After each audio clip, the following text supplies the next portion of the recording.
Hi, I'm Eric. I am the Gray Goat, and this is my garage. We're powered by ombwarehouse.com. Today, what we're going to do, besides building a grenade with this little 236 here, this is not the focus of today's conversation. Today, we're going to look at Hilliard clutches. Hilliard clutches, I had a customer, I'm not going to mention any names, but his initials are Ben. And Ben had one of these clutches and indicated to me that the clutch flew apart and the clutch was defective.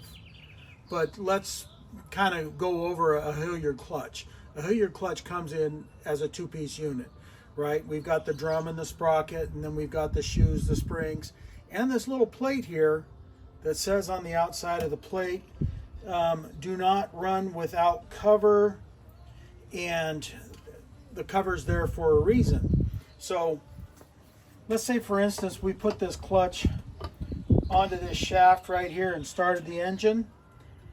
Centrifugal force is going to spin these shoes away from all this, and it's going to explode, and it's going to hurt somebody because shoes and springs are going to go flying, and you know, these metal shoes, they're not light. So don't run this clutch without the drum and the sprocket on there. So if everything's contained within the drum and the bolts and the washer that we supply in the kit are installed correctly, there's no way that those shoes can go outside the drum. And this is a bi-directional clutch. It can be installed either outboard with the sprocket out, or it can be installed inboard with the sprocket next to the engine, which is the most common way to do it. So to install a Hilliard clutch, we're going to try and put the bushing on.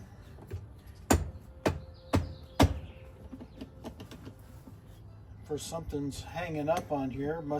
It's always good to get a file onto the crank and get some of the burrs off that keyway. But we're going to slide that on here. Had a customer, don't remember his name, that said, well, you know, the instructions say to install this plate out. Well, obviously that's not how it goes. So we're going to, and I told the customer, pull the shoes out, flip it around, and install the shoes inside the drum. Okay, so once the shoe's inside the drum, those shoes can't go anyway. They're not going to explode out. They're not going to come out this way because the plate's going to hold everything.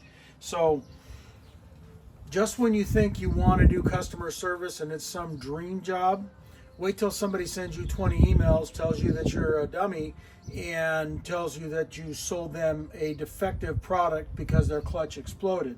So what happened to Ben was he didn't use the bolt, the lock washer, and the large diameter washer in the end of the crank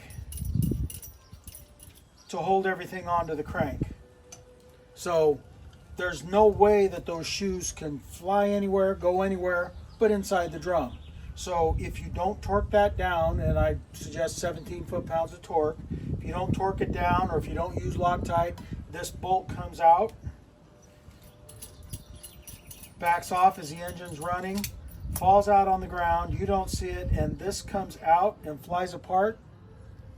That's not a defective clutch, that's a defective installation. So make sure that when you put the clutch on, that you properly install this, torque it down. 17 foot-pounds is a good guideline for this. And there's no way that this clutch will go anywhere. It's just not possible. So if you have a situation where you need to mount the clutch outboard, then we're going to install the shoes and the hub with the plate next to the engine, and then we're going to put the drum with the bushing, if I can get this on here, like that. Then you can put the bolt and the washer into the clutch, torque it to 17 foot-pounds, and it's not going anywhere. There's no way the shoes can come out of the drum. There's no way that this is going to come apart. So proper installation technique doesn't, if you don't follow the proper steps, then what you're going to have is an issue, like an exploding clutch. These clutches aren't defective. Watch for a defective install. Every one of these clutches comes with this QR code. Scan the QR code, it'll tell you how to install this clutch. My name is Eric. I am the Gray Goat. This is my garage. And thank you, Ben, for having me do this and point this out as to what not to do. Okay? Thank you. OMBwarehouse.com.